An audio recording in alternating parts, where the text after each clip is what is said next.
Good morning. Today is Saturday, April 22nd, day 7 on the trail. It's about 10:15 in the morning. We're here at Dix Creek Gap, getting ready to get this party started again.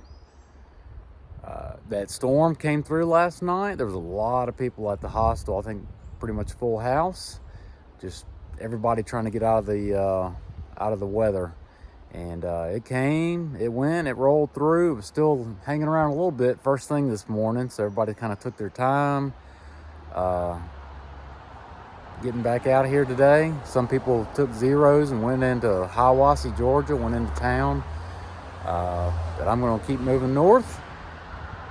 And so that's the plan here at Dix Creek Gap. Not really sure how far I'm gonna go today. Had a big day yesterday, but I'm feeling good. I got my first blister. Got a blister in between two of my toes. Doing everything I know to do, but it happens, especially probably after just after this many miles. To only have one blister, I think that's probably pretty good. So I've got it treated and got it wrapped and taken care of. It's not bothering me or anything. So see what happens. But if I see something cool, I'll show y'all, and let's get on up out of this gap. Talk to y'all later.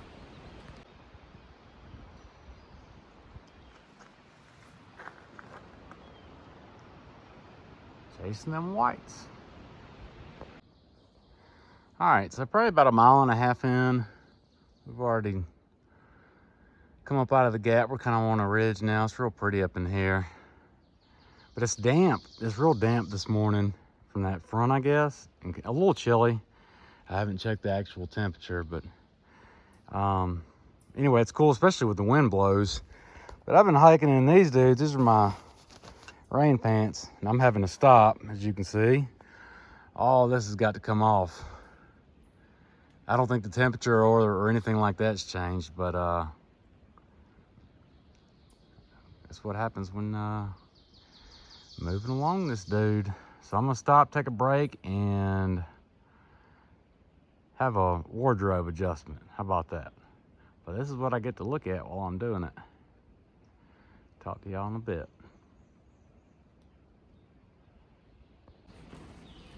So a few notes about Hostel Around the Bend. If you stay there, there are two towns nearby, Clayton and Hiawassee. And they run a shuttle to both of those towns. I think you get like an hour and a half there, and they'll bring you back. I mean, obviously you can go and stay as long as you want, but you'll just have to find another shuttle to get back. But I didn't go. I never went into either of the towns. They had a resupply there at the hostel. And honestly, after backpacking all day, then you got to do laundry, shower, cook, eat. It was just, I didn't feel like going anywhere. So lots of people did though. They said it was neat. I don't think it was anything to, I don't know. I didn't go, so I don't know. But anyway, so yeah, so that they have that option. If you ever come through there and stay there, need to get to town, you can do so there. And like the guys who are zeroing today, and gals, sorry, but yeah, they were going to Hiawassee, and Hostel Around the Bend was going to shuttle them there, to get them to town. So anyway, aside from that, it was just really, really busy last night. I mean, like long, like lines to get a shower, lines to do laundry. I think it was like 9 or 9:30 by the time I got done doing laundry, just because you have to shower before you can do laundry, right? I mean, I only got so many clothes with me. But found some loaner clothes, got everything cleaned up. Just a lot of people there. There was this one girl there, said she was a backpacker, hiker, whatever, was dressed like one, but I'm highly suspect. So she had this pack about the size of a small school bus, and I wasn't there when she got there, but man, just loud. Anywhere on campus, you could hear her, just loud, drunk. I don't know. But anyway, it was kind of funny. So we're backpacking, right? We're just supposed to be stopping through just to, you know, clean up, sleep, resupply, get out of there.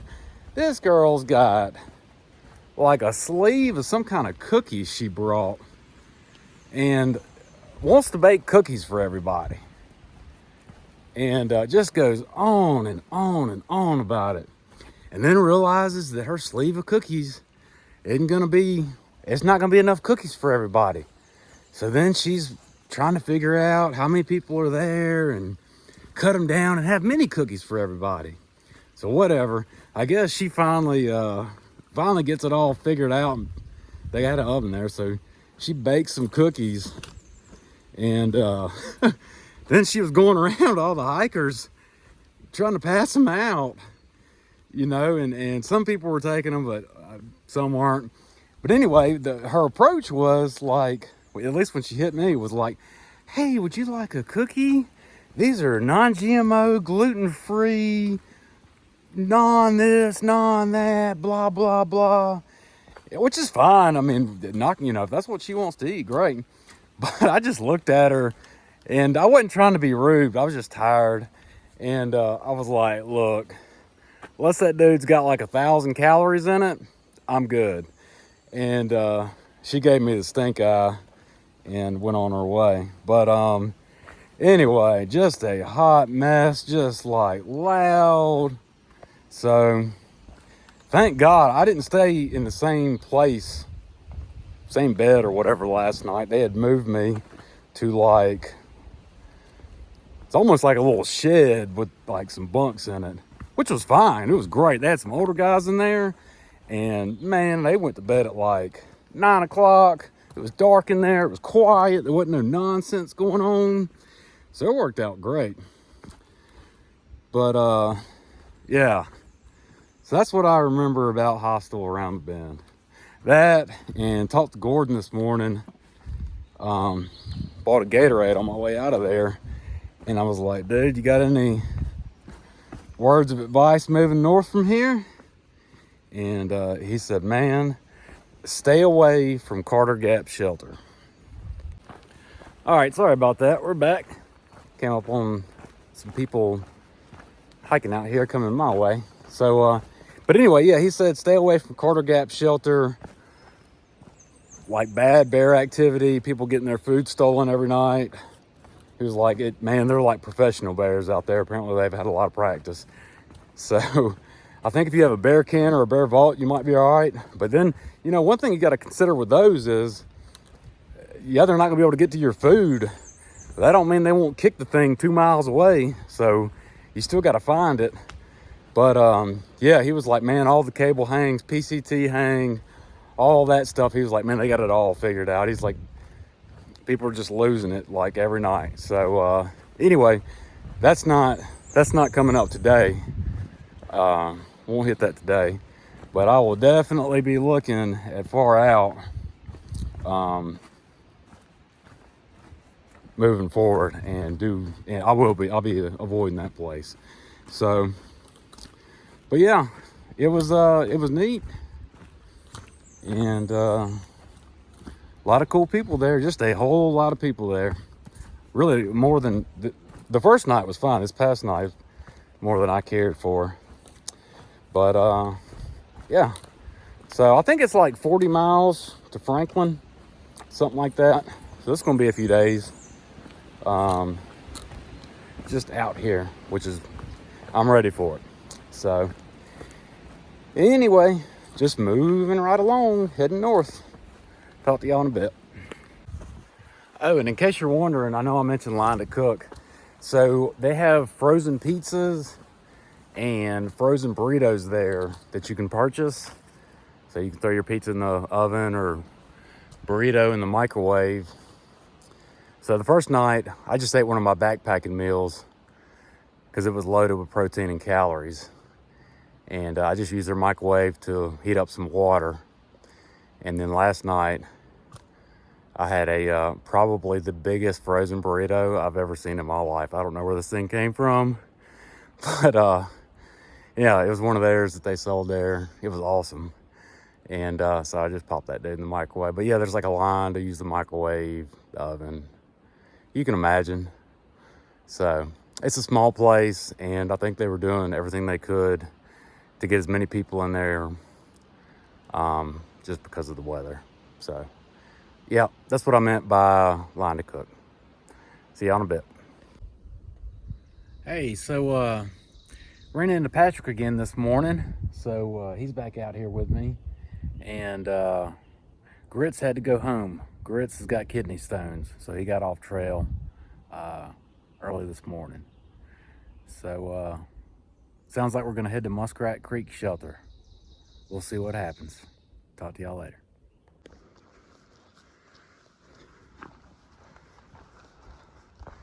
Up top, ladies and gentlemen, right now. Watch your step. I don't know how that comes out. It's pretty straight down.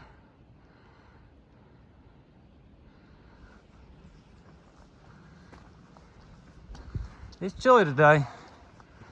I'm in shorts and a t-shirt and barely sweating. So that's what we got going on right now.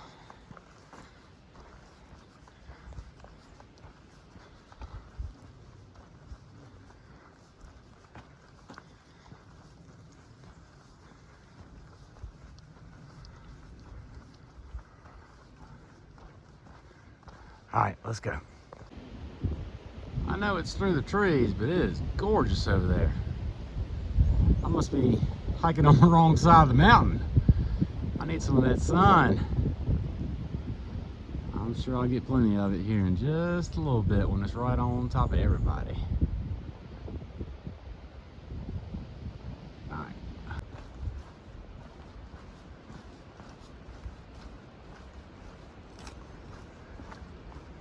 More green tunnel.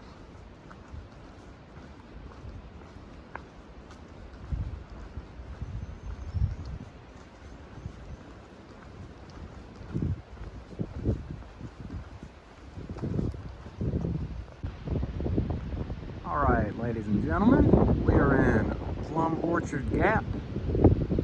See the blue blaze there? That's the trail down to the shelter.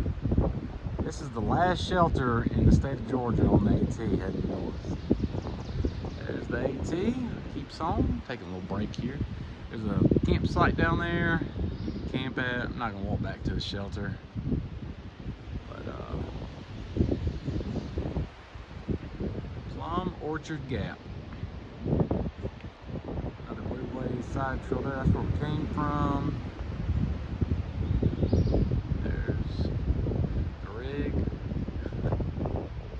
All right. Can't stay still for long, not dressed like this. But just out of curiosity, I checked the temperature, 61 degrees in that gap. But with this wind blowing, it feels a whole lot colder than that. So, gonna get moving. Heading up, Sharp Top. Hey, so guess who's back? Dale. We run into each other, I don't know, a couple of miles back, and he stopped last night because of the weather. Got off at Dix Creek Gap and went to town, got a hotel, did a resupply, and so we're back within the same vicinity of one another. So we stopped, had lunch together. Dude packed out some fruit cups from town, hooked me up with one for lunch. It was delicious. So yeah, you just never know what's gonna happen out here. Who you're gonna bump into, when and where, and all that kind of stuff. But neat stuff. Still not 100% sure on camp tonight. We're just trying to make it to this state line first. We'll figure it out from there. Anyway, talk to y'all in a bit. Hey, so just something I wanted to mention that happened. I didn't realize it was this serious. So a couple of days ago, I just kind of dismissed it, but anyway, I'm just going to share it and remember it. But a couple of days ago, we get down into a gap, and stop and take a break. And there's water there at this gap, but you know, you have to, of course, you have to get, you know, go take some side trail to get to it. And well, I needed water, so I was going to go down there and get some water. And this guy that's been hiking around us, he's carrying like a 3-liter sea knock, and had went and got water from the stream, and filled all his bottles up. He's carrying, I mean, the sea knock's a 3-liter. That's big. And so he still had plenty of water left over in his sea knock, in his water bag, and was just like, hey man, instead of walking all the way down here, you want this water in my water bag? So I was like, heck yeah, of course I do. So he hands it to me, and it's still got his filter on it. And I take his filter off of it and hand it back to him, and he kind of looks at me funny, kind of like he's a little offended. But I just kind of told him, he just kind of laughs it off, and I was like, hey man, look, just got to be careful out here. Maybe I got some germs, you know. This filter is about to be touching all over my my water bottle, and it's been on your water bottle. So I'm gonna use my filter. Here's your filter back. And he just kind of dismissed it, and that was that. And I filtered some water out of my filter, and you know, thought everything was fine. Went on my way, and so was getting ready to leave that gap, and he was still sitting there. And this is probably about 15 minutes later. And the dude tells me he's not feeling well, that he's throwing up, and he's got diarrhea, and he's weak. So either he was dehydrated, or he's got neurovirus. And neurovirus is notorious out here for all kind of various reasons. But anyway, we won't get into that right now. So long story short, thank God I used my own filter then, and ended up running into him later that night at Low Gap Shelter. Me and Patrick and Grits, we all kind of set up our own campsite, and outside the shelter right off the AT. But apparently this kid went to the shelter and laid up in there, and I think it was already full, but laid down anyway, and was just not doing good. So I run into Dale today, and during lunch he tells me that kid, who we think is that kid, anyway, was throwing up all over the privy on Trey Mountain, I think yesterday. So anyway, just goes to show you, I mean, he easily, if he has neurovirus, and it sounds like he probably does,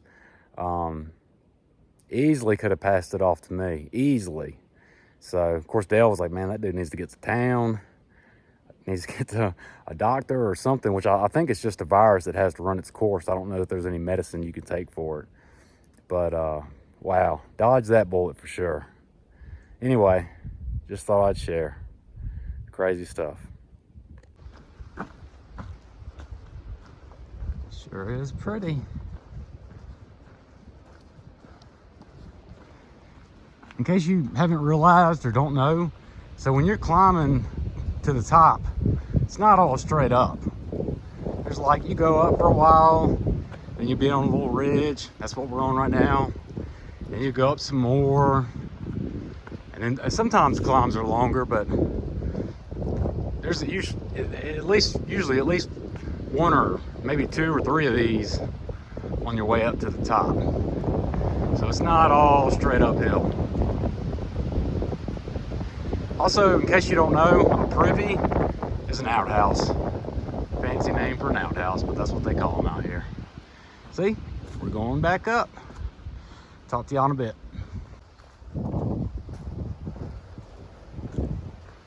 See, we climbed for a little bit and back on another ridge.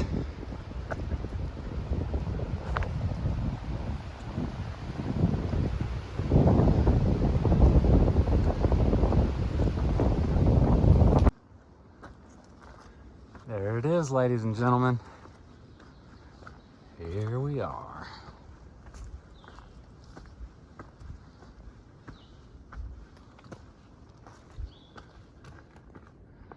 North Carolina. Boom. All right, Georgia. You were tough, no doubt. Mad props, mad respect for Georgia. Let's see what North Carolina has in store. Northbound. So that's a pretty iconic tree right after you cross into North Carolina. I think probably just because the way it looks. Pretty neat. Y'all see this dude? We've been climbing. There's a trail straight on up. That's a pretty good view of what a lot of this is like. It's hard to tell sometimes. Let's see what's on top. Up on another ridge after all that climbing. I'm afraid this is the calm before the storm, because we're heading up there. Let's go.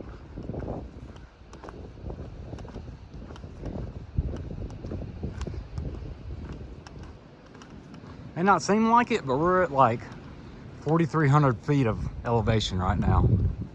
I can't remember what it is up on top of that thing. Something like that. I know we're above 4,000 right now.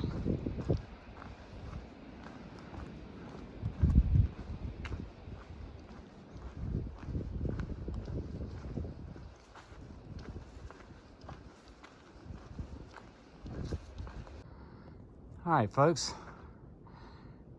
I know you can't really see through there, but this says this is a view spot. Right now we're sitting at 45, 46 feet of elevation on Rocky Top. Still got a little bit more of a climb before we get to the very peak, but from my experience, sometimes there's not always a view up there, so this might be it. 45, 46.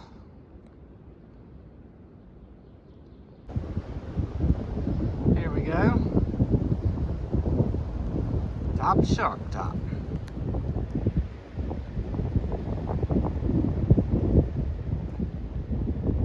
Sitting at 45 and some change. See all kind of stuff out there in the distance.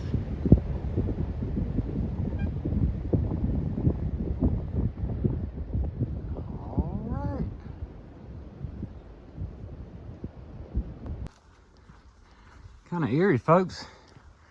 We are this high up and there's still a ridge and the wind laid down.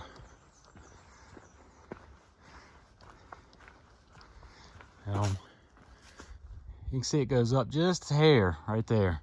So maybe the wind's coming out of that direction and we're on the back side of the mountain. But there's still a ridge up here, up above 4,500 feet. I know it's pretty common up north. I don't know. We got them in the Smokies too.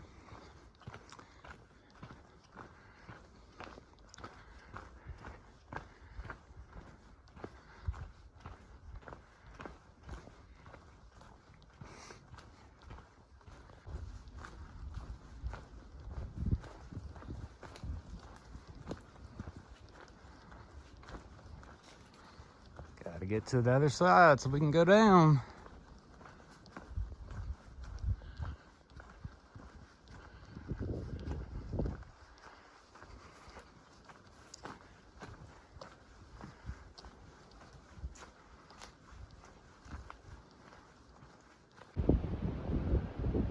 Sassafras Gap, ladies and gentlemen.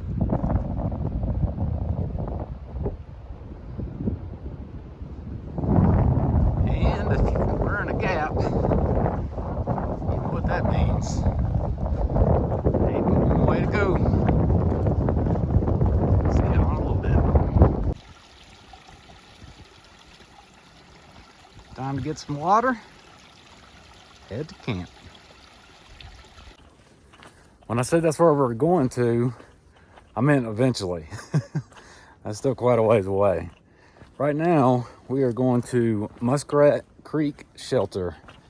And I'm gonna set up my tent. There should be some other people here, maybe not. Some people said they were stopping here for the night. But that's where I'm stopping tonight. So, yep, gonna set up camp, set up my tent, cook some dinner. Already filtered water, so I'm coming in heavy. But got all that out of the way anyway. And that was the last water source before you get here. So, all right, let me get down here and check it out. Talk to y'all in a bit.